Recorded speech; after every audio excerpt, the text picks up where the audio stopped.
کہیں میں بہت اللہ کی نافرمانی میں تو نہیں مبتلا؟ کیوں؟ کیونکہ اللہ نے قرآن میں ہی بتا دیا جو میری وحی سے میری انسٹرکشن سے اعراض کرے گا ومن اعرض عن ذکری فإن لہ معیشۃ ضنکا، سورۃ طٰہٰ، جو کوئی بھی میری انسٹرکشن سے اعراض کرے گا اس کی زندگی تنگ ہوگی، یہ اللہ نے خود بتا دیا۔ ومن اعرض عن ذکری فإن لہ معیشۃ ضنکا، معیشۃ ضنکا، اس کی معیشت، اس کی اکانومی، اس کی زندگی ضنکا، تنگ ہوگی۔ تو سیکنڈ چیک لسٹ یہ ہے کہ یو ہیو ٹو سی کہ کہیں میں بہت زیادہ اللہ کی نافرمانی میں مبتلا تو نہیں ہوں۔ تو موٹی موٹی یہ دو چیک لسٹ سب سے پہلے، باقی کی چیزیں اس کے بعد کی۔ دیکھیں لوگ سب سے پہلے یہ سوچتے ہیں کہ نہیں میں نے تو بہت دعا کی، میں نے تو تہجد بھی پڑھ لی۔ دیکھیں تہجد پڑھ لی اچھی بات ہے، لیکن واٹ اف آپ کی کمائی حرام کی؟ وہ تو تہجد بھی پڑھ لیں تو معاملہ تو وہیں کا ہے نا۔ پرابلم تو آتی اس لیے کہ آپ اپنی چیزوں کو ٹھیک کریں، ٹھیک ہے۔ ہاں تیسری چیک لسٹ بھی ہے کہ توحید میں تو کہیں آپ کو خلل نہیں کر رہے، یہ تیسری چیک لسٹ ہے، بلکہ اس کو تو ٹاپ پہ ہونا چاہیے۔ اللہ کی توحید میں تو کوئی آپ خرابی نہیں کر رہے، کیونکہ اللہ تعالیٰ بہت غیرت والا ہے، تو اللہ آپ کو توحید کی طرف میں بھی لانا چاہتا ہے۔ توحید کے مسائل کیا ہے؟ شرک کے مسائل۔ دیکھیں ہماری سوسائٹی میں بہت غلط عقائد ہیں۔ اب لوگوں پہ کوئی مصیبت آتی ہے، مشکل آتی ہے، یا کوئی اچانک مشکل آ جاتی ہے، تو انہیں یہ دیکھنا چاہیے کہ کہیں میرے عقائد میں تو کوئی خرابی نہیں ہے اللہ تعالیٰ کی توحید کے حوالے سے۔ یعنی لوگ آپ دیکھیں بہت عجیب و غریب حرکتیں کر رہے ہوتے ہیں، بہت عجیب و غریب اذکار کر رہے ہوتے ہیں جن میں شرک ہوتا ہے، سیدھی سی بات ہے۔ ایسے لوگوں کے پاس جا رہے ہوتے ہیں جو باقاعدہ ان کو جادو ٹونے پہ لگا دیتے ہیں، ٹھیک ہے۔ یعنی لوگ جو ہے وہ دیکھیں کوئی چیز پانے کے لیے ہو سکتا ہے غلط طریقہ اختیار کر رہے ہیں، کوئی تعویذ گنڈے کی طرف جا رہے ہیں، یا کوئی غلط غیر شرعی عمل کر رہے ہیں، یا بدعات میں لگے ہوئے ہیں، یا ان کا عقیدہ ہی خراب ہے۔ یعنی لیٹ سے کہ بہت شرک میں مبتلا ہے۔ آپ کو پتہ ہے شرکیہ بلیفز کیا ہے؟ موٹے موٹے یعنی قبروں کو سجدہ کرنا یا بدعات میں پڑھنا۔ تو یہ چیز بھی آپ کو دیکھنی چاہیے اگر آپ پہ مشکلات آ رہی ہیں۔ ہو سکتا ہے اللہ مشکلات اس لیے بھیج رہا ہے کہ بھائی اپنی توحید ٹھیک کرو، اور اس کی دلیل یہ ہے کہ دیکھیں سخت مشکل کی دعا کیا ہے، آپ حیران ہو جائیں گے۔ حدیث میں آتا ہے کہ جب نبی صلی اللہ علیہ وسلم پہ سخت کوئی رنجش آتی تھی، مشکل آتی تھی، وہ کہتے تھے اللہ اللہ ربی لا اشرک بہ شیئا، یہ توحید ہے۔ اللہ اللہ میرا رب ہے اور میں اس کے ساتھ شرک نہیں کرتا، سبحان اللہ۔ یعنی سخت تکلیف کی دعا توحید ہے۔ ایک اور دعا بھی ثابت ہے، لا الہ الا اللہ العظیم الحلیم، لا الہ الا اللہ رب العرش العظیم، لا الہ الا رب السماوات ورب الارض ورب العرش الکریم، یہ بھی توحید ہے۔ تو یہ تین چیک لسٹ ہمیشہ اپنے ذہن میں رکھا کریں۔ نمبر 1 توحید، اگر کوئی آپ کو نظر آ رہا ہے کہ کوئی خرابی ہے اس کو ریوائز کریں، ٹھیک کریں۔ نمبر 2 حرام کی کمائی ہے، حلال کی کمائی ہے، اس کو دیکھیں۔ نمبر 3 کہ میں تو کہیں کسی حرام میں نہیں لگا ہوا یا لگی تو اس کو ٹھیک کریں، ٹھیک ہے۔ آپ دیکھیں مشکل آسان ہو جائے گی، پکی بات ہے۔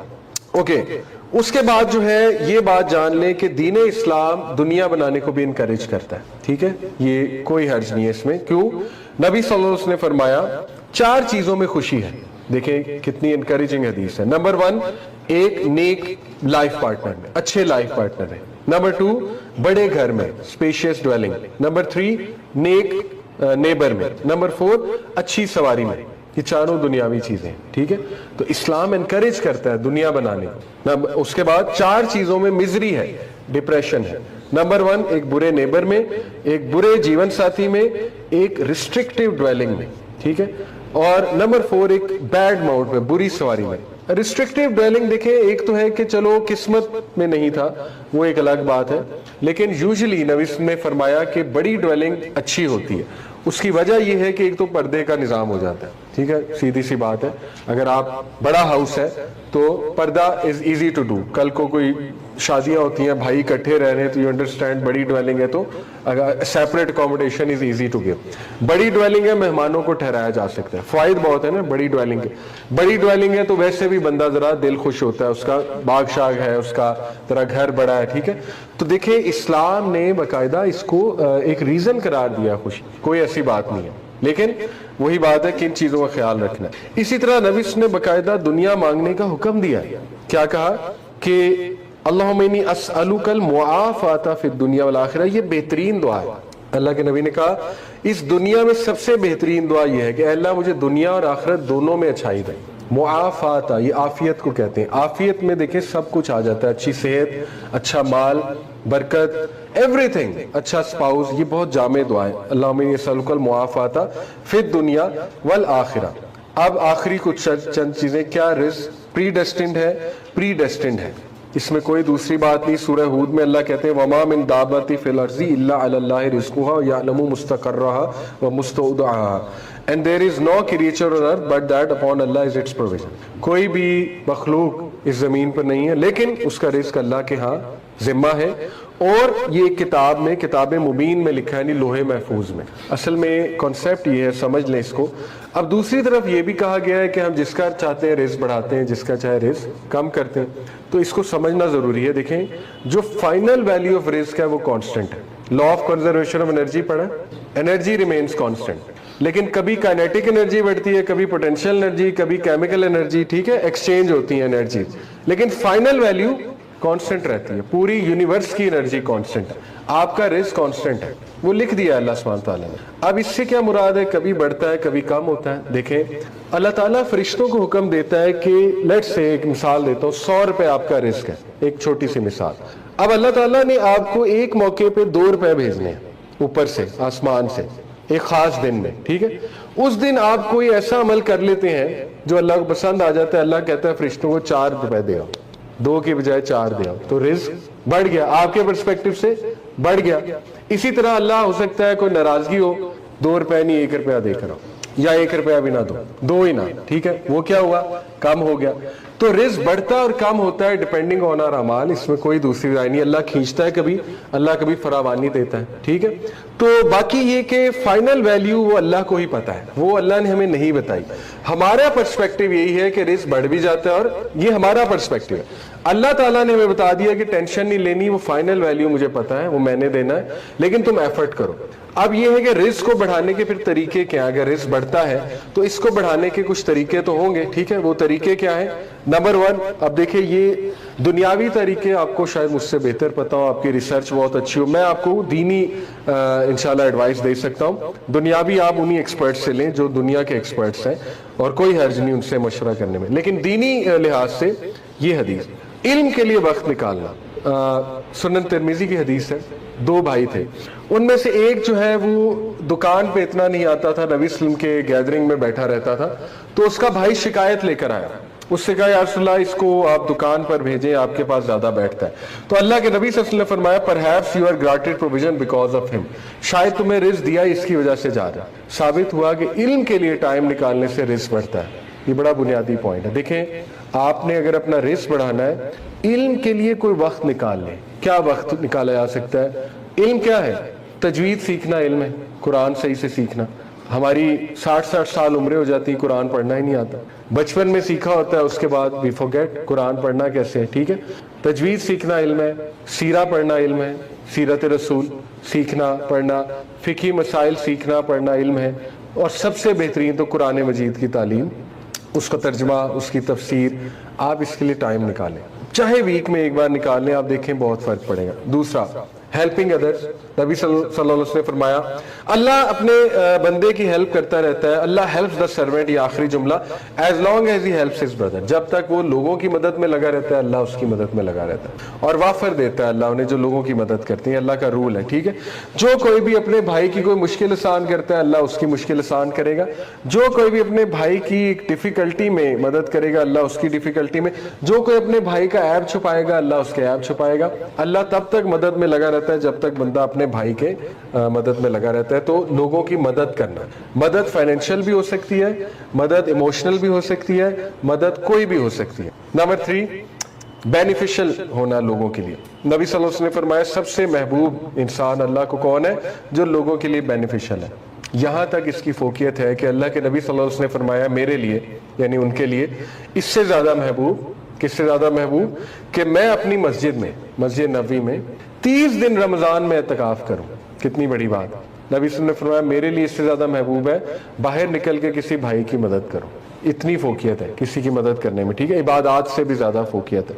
تو اسی طرح نبی صلی اللہ علیہ وسلم نے فرمایا کہ اللہ تعالیٰ کو سب سے محبوب عمل ہے کسی کو خوش کرنا, مسلمان کو اس کا کوئی ٹربل ریموو کر دینا, اس کا کوئی قرض معاف کر دینا یا اس کی بھوک مٹا دینا, اور اس میں نان مسلمز بھی آتے ہیں, ٹھیک ہے. جنرلی جہاں جہاں مسلم کے الفاظ آئے ہیں حدیث میں, سمجھ جایا کریں ہیومینٹی مراد ہے. اس کی وجہ یہ کہ مخاطب نبی صلی اللہ علیہ وسلم مسلمانوں سے تھے, اس لیے مسلم کہا گیا, ٹھیک ہے, اس مجمع میں, لیکن اس سے مراد تمام ہیومینٹی ہوتی ہے. یہ بات بنیادی اصول ہے, اس کو سمجھ لیں, ٹھیک ہے. اسی طرح نمبر 3 صلہ رحمی. نبی صلی اللہ علیہ وسلم نے فرمایا سب سے جلدی جس چیز کا صلہ اس دنیا میں ملتا ہے وہ ہے صلہ رحمی, کوئک, فوراً, ٹھیک ہے. اور فرمایا کہ جو کوئی بھی اپنے رزق کو بڑھانا چاہتا ہے اور اپنی عمر کو بڑھانا چاہتا ہے, لائف سپین اور اپنے پروویژن کو, رزق کو, لیٹ ہم uphold his ties of kinship, اسے چاہیے صلہ رحمی کرے.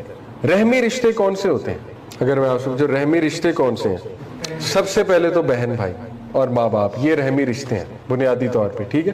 اس کے بعد ایکسٹینڈڈ بھی کہے جا سکتے ہیں, پھپھو, خالہ, چچا کہہ سکتے ہیں ایک طرح سے, لیکن ڈائریکٹلی تو یہی ہے. اب دیکھیں سوال یہ ہے کہ صلہ رحمی ہوتی کیا؟ صلہ رحمی ہے اس کے ساتھ اچھا ہونا جو آپ کے ساتھ اچھا نہیں ہے. اب دیکھیں اچھا ہونے کا یہ مطلب نہیں ہے کہ اس کے ساتھ تعلق اتنا گہرا بنا لیا جائے, کیونکہ یہ حدیث بھی ہے کہ مومن ایک سوراخ سے 2 بار ڈسا نہیں جاتا. اچھا تعلق یا اچھا رہنے کا مطلب ہرگز یہ نہیں ہے کہ آپ ان کی گود میں جا کے بیٹھ جائیں اور اپنا گال آگے کر دیں کہ پہلے ایک تھپڑ مارا تھا اب دوسرا بھی مار لو. یہ دین کا حکم بالکل نہیں ہے, ٹھیک ہے. اچھا رہنے کا مطلب یہ ہے کہ ان سے نفرت نہ کی جائے. نمبر 1 تزکیہ کیا جائے اپنا, بڑا مشکل ہے اسی لیے تو اتنا اس کا ریوارڈ ہے کہ اللہ رزق بڑھائے گا. نفرت نہ رکھو, گرج کو نکال دو, اور اگر وہ صلح کرنا چاہیں تو کر لو. یہ نہ کہو کہ دوڑ جا, ٹھیک ہے, مجھے تم نے یہ کیا تھا وہ کیا تھا, یعنی اتنا گرج جو جنریشنز آفٹر جنریشن گرج چلے. جیسے 2 بھائیوں میں لڑائی ہوگی, اب ان کے بچوں میں بھی لڑائی ہوتی ہے, پھر ان کے بچوں میں لڑائی ہوتی ہے, اور لڑائی کس بات پہ ہوتی ہے کہ مجھے جو ہے نا وہ پروٹوکول نہیں دیا تھا ولیمہ پہ, اس بات پہ لڑائی ہوتی ہے, ٹھیک ہے. اور وہ ایک اسکالر آئے تھے نعمان علی خان, سبحان اللہ, وہ پاکستان وزٹ کر کے گئے اور ان کا کلپ ہے بڑا مشہور, کہتے ہیں کہ میں پاکستانی بچے بچیوں سے بات چیت کی ہے, بلا کے ذہین ہے, کہتے ہیں مجھے اتنے ذہین اتنے ٹیلنٹڈ بچے کسی ملک میں نظر نہیں آئے, لیکن ان کے سوالات کیا تھے؟ پھپھو ناراض ہے, خالہ ناراض ہے, ماں باپ شادی نہیں کر رہے, یہ نہیں کر رہے, ماں باپ ساس سسر والے مسائل, ٹھیک ہے, ساس بہو والے مسائل. کہتے ہیں انہیں تو فیملی کے معاملات نہیں مار دیا, ان کا ٹیلنٹ کہاں پہ لگنا ہے. تو یہ ہمیں سوچنا چاہیے کہ صلہ رحمی یعنی کہ اچھا رہنا ایک دوسرے کے ساتھ, ایک دوسرے کی زندگی عذاب نہ بنانا. ہم عذاب بناتے ہیں ایک دوسرے کی زندگی, تو بھائی کے ساتھ اچھا, بہن کے ساتھ اچھا, انہیں معاف کرنا, درگزر کرنا, یہ صلہ رحمی ہے. اور اگر دیکھیں وہ نہیں ملتے تو آپ مل لیا کریں. ملنے سے ہرگز اگین یہ مراد نہیں کہ بہت کلوز ہو جائیں. دیکھیں عید پہ تو ملا جا سکتا ہے نا, ایک میسج بھیجا جا سکتا ہے, اگر وہ آپ کو گالیاں بھی دیتے ہیں تو ایک میسج بھیجا جا سکتا ہے, ٹھیک ہے, دعاؤں کا کہ نہیں میں نیک تمنائیں رکھتا ہوں آپ کے لیے اور میرے سے غلطی ہوئی ہے میں معذرت کرتا ہوں. تو یہ صلہ رحمی ہے, اور صلہ رحمی جو کرتا ہے وہ آپ کے سامنے, اوکے. اسی طرح صلح کرانا دیکھیں بہت اچھا ہے, 2 بہنوں کے درمیان صلح کرانا, آپ کی خالہ اور مدر لیٹ سے لڑائی ہوئی ہے, سپوز ایک مثال ہے, ان کی صلح کرانا بہت صلہ رحمی ہے. بچوں کو کرانی چاہیے. ماموں اور والدہ میں جھگڑا ہے, صلہ رحمی کیا ہے؟ صلح کرائیں. چچا میں والد میں جھگڑا ہے, صلہ رحمی کیا ہے؟ صلح کروائیں. بہت مقام ہے اس کا. کانسٹنٹ استغفار حدیث میں آتا ہے, جو کہ کثرت استغفار کرتا ہے اللہ یہ معاملات کرتا ہے اس ساتھ, اس کا کوئی وے آؤٹ نکال دیتا ہے, ہر مشکل سے اس کو ریلیف دے دیتا ہے, ہر انگزائٹی سے, اور اس کا رزق دیتا ہے جہاں سے اس کا گمان بھی نہیں جاتا, ٹھیک ہے, وہاں سے رزق آتا ہے کہ اس کا گمان بھی نہیں جاتا. اگلا ہے تقویٰ, یہ میں سلائیڈز بھی شیئر کر لوں گا. وَمَن يَتَّقِ اللَّهَ يَجْعَل لَّهُ مَخْرَجًا, جو کوئی بھی ہمارا تقویٰ اختیار کرے گا, اللہ کا تقویٰ, اللہ تعالیٰ اس کو نکال لے گا, اور وَيَرْزُقُهُ مِنْ حَيْثُ لَا يَحْتَسِبُ, وہاں سے دے گا, اس کا گمان بھی نہیں جائے گا. دیکھیں آپ پہ تنگی آئی ہوئی ہے, معاشی تنگی, فائنینشیل تنگی, تقویٰ اختیار کر لیں, گناہ چھوڑ دیں. تقویٰ کیا ہے؟ گناہ چھوڑنا شروع. Beautify your self, beautify your deeds. اچھا ہے, یہ تو اپرچونٹی ہے, ون ون سچویشن ہے. تقویٰ اختیار کریں گے, لیٹ سے غربت نہیں ختم ہوتی, لیکن جنت تو مل جائے گی نا تقوی اختیار کر کے. One one situation. تو تقوی کی طرف آئیں, آپ دیکھیں اللہ رزق دے گا, اللہ اولاد دے گا, اولاد نہیں ہو رہی انشاءاللہ اولاد دے گا, معاملات تنگ ہیں اللہ تعالیٰ آسانی پیدا کرے گا. اسی طرح آخری چیز انٹینشن. نبی صلی اللہ علیہ وسلم نے فرمایا کہ انما الاعمال بالنیات, دیکھو جو انٹینشن لے کر چلو گے وہی ملے گا. آپ انٹینشن اچھی رکھیں, آپ دیکھیں کہ آپ کے معاملات اللہ تعالیٰ سنبھال لے گا. تو یہیں پہ آج انشاءاللہ تعالیٰ اینڈ کریں گے. باقی کچھ چیزیں ہیں وہ آپ خود ہی انشاءاللہ پڑھ لیں گے. بزنس ایتھکس ہیں وہ بڑے میں نے کلیئر کر کے یہاں پہ لکھے ہوئے, یہ آپ پڑھ لیجئے گا انشاءاللہ. اگر کوئی بزنس میں انٹرسٹڈ ہے اس کو سمجھ آ جائیں گی اگلی سلائڈ انشاءاللہ تعالیٰ. تو لیکن موٹا موٹا یہی ہے جی انشاءاللہ, اور ان کو سلائڈز کو میں شیئر کر لوں گا. اللہ تعالیٰ آسانی دے اور آپ سب کو بہت رزق دے انشاءاللہ تعالیٰ. دعا بھی ہے اس میں, وہ دعا بھی آپ یاد کریے ضرور. ایک تو یہ اللہم انی اسألک المعافاۃ فی الدنیا والآخرہ, ٹھیک ہے. اسی طرح یہ والی دعا آپ رکھ لیں اپنے موبائل میں اور اس کو اکثر کیا کریں, اللہم لا تجعل الدنیا اکبر ہمنا ولا مبلغ علمنا. یہ دعا بہت خوبصورت ہے. اور دعا آف انس رضی اللہ عنہ گوگل پہ سرچ کر لیں, اللہم اکثر مالی و ولدی و بارک لی فیما اعطیتنی. تو انشاءاللہ تعالیٰ گھبرانے کی ضرورت نہیں ہے, رزق کا وعدہ ہے اللہ تعالیٰ کا, بالکل اسی طرح دے گا جیسے چڑیاؤں کو دیتا ہے. چڑیاں صبح نکلتی ہیں اور شام کو پیٹ بھر کے آتی ہیں, لیکن نکلنا ضروری ہے. اصل میں ہم خود پھنستے ہیں, ہم اپنے آپ کو باؤنڈ کر لیتے ہیں ایک خاص ڈگری, ایک خاص پروفیشن سے, اور وہاں سے سکسیس نہیں مل رہا ہوتا, ہم سمجھتے ہیں ہمارا رزق بند ہو گیا.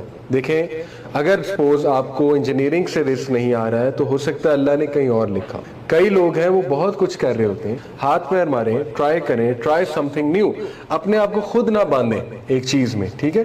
تو ہمارا ڈگری کا مقصد صرف پیسہ کمانا نہیں ہوتا ہے, اس کا مقصد آپ میں کچھ اوصاف پیدا کرنا بھی ہے جو اچیو ہو چکا ہے.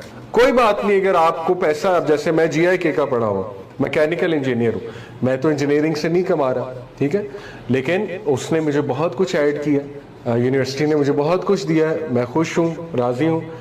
میرے اندر سکلز پیدا کیے, سوشل سکلز پیدا کیے, ٹھیک ہے. اللہ تعالیٰ کسی اور طرح دے رہا ہے, الحمدللہ ٹیچنگ کے تھرو دے رہا ہے, یہ ساری جو چیزیں اس کے تھرو دے رہا ہے. تو یہ اللہ کو بہتر پتہ ہے کہ کس طرح سے دینا ہے, لیکن آپ نے ہاتھ پیر ہلانا نہیں چھوڑنا ہے اور اپنے دماغ کو بند نہیں کرنا ہے. دماغ کو بند کرنے سے مراد ہے کہ ایک ہی چیز پہ فوکس کہ بس یہیں سے ملے گا. ملنا آپ کو وہی ہے جو قسمت میں ہے, یہ اور محنت بھی آپ نے کرنی ہے. یہ دو مختلف کانسیپٹس ہیں. یہ دوسرا کانسیپٹ آپ کو اللہ نے اس لیے بتایا ہے, یہ اللہ چھپا بھی سکتا تھا کہ آپ کو نہ بتاتا کہ ملنا تمہیں وہی ہے جو قسمت میں ہے. یہ اس لیے بھی بتایا گیا ہے کہ سپوز ایک بندے نے بڑی محنت کی اور اس نے ڈپریشن کا شکار ہو رہا ہے کہ مجھے کیوں نہیں ملا, تو وہ اس کانسیپٹ سے, تقدیر کے کانسیپٹ سے کام ڈاؤن ہو سکتا ہے کہ میں راضی ہوں اس پہ کہ میرے رب نے جتنا لکھا تھا بس وہ اتنا مجھے مل گیا ہے, میں نے اپنی محنت پوری کی ہے. تو یہ کام ڈاؤن ہونے کے لیے یہ سورہ حدید میں اللہ تعالیٰ فرماتے ہیں کہ اللہ تعالیٰ کوئی بھی مشکل یا کوئی بھی اچھائی تم پر نہیں آتی, لیکن اللہ تعالیٰ نے اس کا لکھ لیا ہوا ہے. اور یہ اللہ تمہیں اس لیے بتا رہا ہے, یہ اگلی آیا, یہ اللہ تمہیں اس لیے بتا رہا ہے تاکہ تم پینک نہ ہو کل کو مشکل آئے. دیکھیں جیسے حضرت آدم علیہ السلام کا واقعہ بڑا انٹرسٹنگ ہے. موسیٰ علیہ السلام کی ان سے ملاقات ہوئی عالم برزخ میں, صحیح حدیث ہے. موسیٰ علیہ السلام نے ان سے سوال کیا کہ بڑی انٹرسٹنگ مزے کی کنورسیشن ہے کہ کیا آپ آدم ہیں تمام انسانیت کے والد؟ تو انہوں نے کہا جی میں آدم ہوں. اور ان سے پوچھا کہ کیا تم موسیٰ بنی اسرائیل؟ تو انہوں نے کہا جی. تو حضرت آدم سے موسیٰ علیہ السلام نے پوچھا آپ نے پھل کیوں کھایا درخت سے؟ آپ کی وجہ سے میں بنی اسرائیل میں پھنس گیا ہوں. ٹھیک ہے, بڑی کیوٹ کنورسیشن ہے. تو آدم علیہ السلام مسکرائے, انہوں نے کہا کہ بیٹے تم اپنی کتاب پڑھتے ہو وہی تو تورات؟ تو انہوں نے کہا جی میرا واقعہ ہے, کیا سمجھ لگتی ہے؟ تو وہ سمجھ گئے, کہتے ہم نے آنا ہی آنا تھا, قسمت میں تھا. تو انہوں نے کہا یہی بات ہے, میری غلطی کی وجہ سے نہیں آئے, میں نے معافی مانگ لی تھی, ٹھیک ہے, یہ اللہ نے لکھا ہوا تھا ہم نے آنا ہے. اب دیکھیں آدم علیہ السلام انہوں نے تقدیر کی طرف ریفر کیا کہ ہوا وہی جو لکھا ہوا تھا. تقدیر کی طرف ریفر کرنے سے انسان ذرا کام ڈاؤن ہو جاتا ہے. کیوں؟ کیونکہ وہ کہتے ہیں یار چلو میرے رب کی مرضی ہے. تو یہ ایک چیز کام ڈاؤن کرنے کے لیے, یہ اس لیے نہیں ہے کہ رک جاؤ ڈپریس ہو جاؤ کہ ملنا ہی نہیں ہے مجھے, ٹھیک ہے, یہ بعد کی باتیں ہیں, ٹھیک ہے. جیسے آدم علیہ السلام نے ریفر کر دیا تقدیر کی طرف کہ بھائی میرا فالٹ نہیں ہے, یہ بس اسی طرح تھا, جیسے ہونا تھا ویسے ہونا تھا. تو آپ محنت کریں ٹکا کے. اللہ نے آپ کو پوری ایفرٹ کرنے کا حکم دیا ہے انشاءاللہ، اور دعائیں بھی بتا دی کہ مانگو مجھ سے، میں ضرور دوں گا، رزق میں اضافہ بھی کروں گا. تو آپ ڈسکریج نہ ہوں کبھی بھی، انشاءاللہ کریں محنت. اور اگر خدا نہ خواستہ محنت کے بعد بھی نہیں مل رہا، پھر یہ کانسیپٹ کی طرف آئیں. یا تو ہمیں بتا دیتا نا اللہ کہ تیری تقدیر میں 1 کروڑ روپیہ لکھا ہے، پھر پرابلم تھی. پھر ہم کہتے ہیں کہ یار میں تو 1 کروڑ سے زیادہ کمائی نہیں. آپ کو تو فائنل ویلیو بتائی نہیں اللہ نے، کیا پتا 12 کروڑ ہے، کیا پتا 20 کروڑ ہے، لیٹ سے. اللہ آپ کو صرف یہ کنسیپٹ بتا رہا ہے کہ بھائی مجھے پتا ہے، مجھے سے مانگو، ٹھیک ہے، فائنل ویلیو مجھے پتا ہے، اور اس لیے بتا دیا تمہیں کہ لکھا ہوا ہے تاکہ گھبراؤ نہ. جیسے ایک سلف تھے ہمارے بزرگ، وہ کہتے تھے جب بھی مجھے ٹینشن ہوتی ہے میں سورہ ہود کی آیت یاد کرتا ہوں کہ کوئی بھی کریچر اس دنیا میں نہیں لیکن یہ کہ اللہ نے اس کا رزق لکھ دیا ہوا. یہ تو پازیٹیو کانسیپٹ ہے، اس سے ڈرنا نہیں چاہیے. پازیٹیو کیسے ہے؟ اب ایک بندہ ڈرا ہوا ہے، اس کی جاب چلی گئی، اس کو فوراً کیا سوچنا چاہیے؟ میرا تو رزق لکھا ہوا ہے اللہ نے. تو یہ تو پازیٹیو کانسیپٹ ہے، ٹھیک ہے. اس لیے آپ اللہ سے مانگیں، اللہ بڑھائے گا بھی. آپ کو فائنل ویلیو نہیں پتا تو بڑھا دے گا، کوئی بات نہیں، تو اللہ کی ڈسکریشن ہے. لیٹ سے نہ بھی ہو نارملائز تو you are the trend setter, you should be the first person.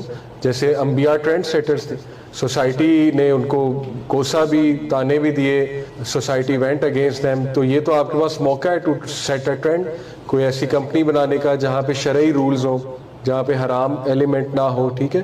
جیسے کمپنیز اوپن ہوتی ہیں تو وہ کانسرٹ کراتی ہیں، آپ نے دیکھا ہے کئی آئی ٹی ہاؤسز. تو آپ ٹرینڈ چینج کریں، آپ کانسرٹ نہ کرائیں. اب یہ بھی نہیں کہ ٹھیک ہے آپ میلاد کرا لیں، اگر میلاد نہیں کرانا چاہتے نہ کرائیں، لیکن کم از کم حرام تو نہ کرائیں نا. ایک اچھی محفل کرا لیں، اس محفل میں کوئی اچھا اسپیکر بلا لیں جو لوگوں کو کوئی اچھی بات بتا دے. تو you should be trend setter. لوگ کو کہنے دیں، کوئی بات نہیں، آپ کو اتنا کانفیڈنس ہونا چاہیے کہ میں ٹرینڈ سیٹ کرنے جا رہا ہوں، اور اللہ مجھ سے قبول بھی فرمائے، اور اللہ تعالیٰ سے امید بھی لگائیں کہ اللہ انشاءاللہ اس کا مجھے صلہ بھی دے گا. اگر تو بہت قریبی ہیں پھر تو کر لینی چاہیے، کیونکہ بھائی بہن یہ تو صلہ رحمی والے رشتے ہیں، ٹھیک ہے. اگر کوئی دوست ہے، کزن ہے، تو خیال سے رہنا چاہیے کہ وہ دوبارہ نہ کوئی دھوکہ دے دے، کیونکہ کچھ لوگوں کی خصلت پتہ لگ جاتی ہے. تو کوئی حرج نہیں بچنے میں، لیکن وہی بات ہے گرج نہ رکھیں، اور ان کو وقتاً فوقتاً اپروچ کیا جا سکتا ہے عید مبارک کے لیے، تاکہ اس خیر کی نیت سے کہ یار یہ بالکل ہی ولن نہ بن جائے، ٹھیک ہے. یعنی کچھ خیر کی بات میری طرف سے چلو چلی جائے ان کو، یا کوئی آپ نے دعوت کی ہے تو بلا لیا جائے اور کوئی اچھی بات کر دی ہے، تو اس میں کوئی حرج نہیں. لیکن ضروری نہیں ہے کہ ان کے ساتھ اس لیول کی صلح کر لی جائے کہ بالکل ہی کانسٹنٹ ریلیشن، وہ پھر نقصان دہ بھی تو ہو سکتا ہے نا. ہے جس میں آئی بلیو کہ وہ والی فکسڈ ریشو. آج ہم بات کریں گے سورہ ضحیٰ پہ انشاءاللہ، کہ بہت سے لوگ ظاہر ہے ڈپریشن سے گزر رہے ہیں، ٹیسٹ اور ٹرائلز، ہمیں بڑے کویسچنز آتے ہیں، مختلف پرابلمز ہیں لوگوں کے. کسی کی کا انمپلائمنٹ ایشو ہے، کسی کو اولاد کا ایشو ہے، کسی کو کوئی اسپاؤس سے ایشو ہے، کسی کی شادی نہیں ہو رہی، وغیرہ وغیرہ. بہت سے ٹیسٹ ٹرائلز انسان کی زندگی میں ہوتے ہیں. تو سورہ ضحیٰ میں سمجھتا ہوں کہ ڈپریشن کا علاج ہے. اس طرح کی ڈپریشن جو وقتی طور پہ آ جائے، شیطان کی طرف سے آ جائے، تو میں سمجھتا ہوں کہ ان لوگوں کو جو بہت مشکل وقت سے گزرے، سورہ ضحیٰ پہ بہت زیادہ غور و فکر کرنا چاہیے. تو سورہ ضحیٰ سب سے پہلی بات مکہ میں ریویل ہوئی، اس کا تھوڑا سا بیک گراؤنڈ بتا دیتا ہوں. میں چاہوں گا آپ لوگ اس کو پڑھیں بھی تفسیر کے ساتھ. بیک گراؤنڈ اس کا یہ ہے کہ صحابی بلکہ امام احمد بن حنبل جو ہیں وہ روایت کرتے ہیں کہ اس کا بیک گراؤنڈ یہ ہے کہ رسول اللہ صلی اللہ علیہ وسلم he became ill so he did not stand for prayer for a night or two. Then a woman came and said, "Oh Muhammad, I think that your devil has finally left you." اللہ معاف کرے. یعنی اس طرح کے تلخ الفاظ رسول اللہ صلی اللہ علیہ وسلم کو سننے پڑتے تھے کہ رسول اللہ صلی اللہ علیہ وسلم ایک دن بیمار تھے رات کے لیے. یہ اب امام احمد بن حنبل نے ریکارڈ کیا ہے، تفسیر ابن کثیر سے میں کوٹ کر رہا ہوں. تو لیکن یہ کہ ایک خاتون آئی، اس نے کہا جی کہ لگتا ہے تمہارے شیطان نے تمہیں فورسیک کر دیا، نعوذ باللہ. یعنی اس کا ماننا یہ تھا نا کہ قرآن شیطان کی طرف سے شاید، اور اسی نے فورسیک کر دیا. تو پھر اللہ نے یہ صورت ریویل کی. دوسرا بخاری، مسلم، ترمذی، نسائی، ان میں بھی یہ ریکارڈ کی گئی ہے حدیث، اور یہی ہے ان سب کا ویو کہ یہ اس موقع پہ ریویل ہوئی جب اللہ کے نبی صلی اللہ علیہ وسلم بہت غمگین تھے، اور اللہ کے نبی کو یہ لگ رہا تھا کہ یعنی لوگ کہہ رہے تھے نا کہ اللہ نے تمہیں فورسیک کر دیا، بلکہ یہاں تک کہ اللہ تم سے ہیٹ کرتا ہے، یہاں تک بھی ظاہر ہے کہ لوگوں نے کہا. تو بہرحال آئیڈولیٹرز جو تھے مشرکین، انہوں نے بھی یہی کہا کہ لگتا ہے محمد کا جو اللہ ہے، جو خدا ہے، اس نے محمد کو نعوذ باللہ نگیٹ کر دیا ہے، یا محمد کو جو ہے وہ چھوڑ دیا ہے۔ تو یہی ہے شروع کے الفاظ سورہ ضحیٰ کے، پڑھتے ہیں اعوذ باللہ من الشیطان الرجیم، بسم اللہ الرحمن الرحیم۔ وَالضُّحَىٰ وَاللَّيْلِ اِذَا سَجَا، قسم ہے آفتاب کی روشنی کی، بائی دا فور نون، آفتاب کی روشنی کی قسم ہے، وَاللَّيْلِ اِذَا سَجَا، اور قسم ہے رات کی جب وہ چھا جائے۔ وَاللَّيْلِ اِذَا سَجَا سے مراد ہے by the night when it darkness, مَا وَدَّعَكَ رَبُّكَ وَمَا قَلَىٰ، نہ تو چھوڑ دیا تجھے تیرے رب نے، اور نہ ہی وہ تجھ سے نفرت کرتا ہے، نہ ہی وہ ناراض ہے تجھ سے، نہ ہی اس نے چھوڑ دیا ہے تجھے۔ Your Lord has neither forsaken you nor hates you. وَلَلْآخِرَةُ خَيْرٌ لَكَ مِنَ الْأُولَىٰ، and indeed the hereafter is better for you than the present، بلکہ آخرت تیرے لیے بہت بہتر ہے اس سے جو دنیا میں کرنٹلی تیرے پہ چل رہا ہے۔ تو دیکھیں 4 لیسنز اخذ ہوتے ہیں سورہ ضحیٰ سے، بڑے پاورفل 4 لیسنز انشاءاللہ، جن پہ میں آج روشنی ڈالوں گا۔ سب سے پہلے یہ پہلی 4-5 آیتیں سامنے رکھتے ہیں، اور پہلے لیسن کو ہم سامنے رکھتے ہیں۔ سب سے پہلا لیسن یہ ہے کہ ایون رسول اللہ صلی اللہ علیہ وسلم غمگین ہوتے تھے، ٹھیک ہے نا؟ تو it's okay to be sad. ہر انسان کی زندگی میں کچھ نہ کچھ ایسا ہے کہ اسے غم آئیں گے، اور یہ اللہ نے لائف کی نیچر بھی یہی بتائی کہ الذی خلق الموت والحیات لیبلوکم ایکم احسن عملا، کہ میں دیکھوں گا تم میں سے بہترین عمل والا کون ہے۔ تو اللہ کے نبی صلی اللہ علیہ وسلم وہ اتنے غم کی حالت میں تھے کہ اللہ تعالیٰ نے باقاعدہ گارنٹی دی کہ نہیں، آپ کو فورسیک نہیں کیا اللہ تعالیٰ نے، کیونکہ ظاہر ہے وہی بھی رک گئی تھی کچھ عرصے تک، تو حضرت جبرائیل کو مس کیا کرتے تھے اللہ کے نبی، پھر وہ روحانیت کو مس کیا کرتے تھے، تو ظاہر ہے اللہ سے اب کوئی رابطہ ڈائریکٹ نہیں ہے، پہلے حضرت جبرائیل آیا کرتے تھے، تو سوچیں کہ کتنا وہ ٹف ٹائم ہوگا ہمارے نبی پہ۔ تو سب سے پہلا لیسن یہ کہ ایون پروفٹ صلی اللہ علیہ وسلم واز سیڈ، ٹھیک ہے، it's okay to be sad. دوسری بات یہ جو ان چند آیات سے ثابت ہو رہی ہے کہ there is light, we are reminded کہ روشنی ہوگی، رات ہوگی، لیکن رات کے اندھیرے کے بعد آپ دیکھیں روشنی چھا جاتی ہے۔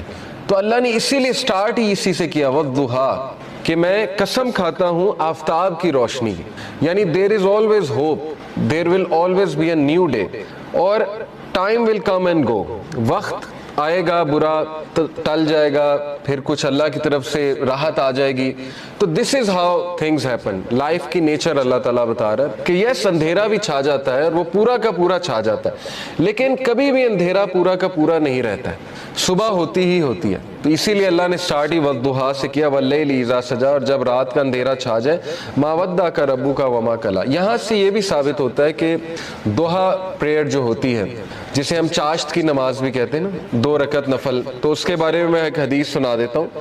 اللہ کے نبی صلی اللہ علیہ وسلم نے فرمایا، as each morning comes every one of you must give charity for every limb of their body. جب بھی صبح کا وقت ہو تو تمہارے ہر جو اعضاء ہے اس کو صدقہ کرنا چاہیے۔ سیئنگ سبحان اللہ is an act of charity, saying الحمدللہ is an act of charity, saying لا الہ الا اللہ is an act of charity, and saying اللہ اکبر is an act of charity. یہ بڑے پاورفل اذکار ہیں، یاد رکھیں، سبحان اللہ، الحمدللہ، لا الہ الا اللہ، اللہ اکبر، اس کو ہمارے معاشرے میں ظاہر ہے چوتھا کلمہ بھی کہتے ہیں۔ بہرحال تو یہ ایک حدیث میں بھی آتا ہے کہ یہ جو اذکار ہے نا، یہ دجال جب آئے گا تو اس کے دور میں مومن کی خوراک ہوگی، جب فیمن کا دور ہوگا تو یہ مومن کی خوراک ہے یہ ذکر۔ تو بہرحال یہ اللہ کے نبی نے کہا یہ سارے الفاظ چیریٹی ہیں۔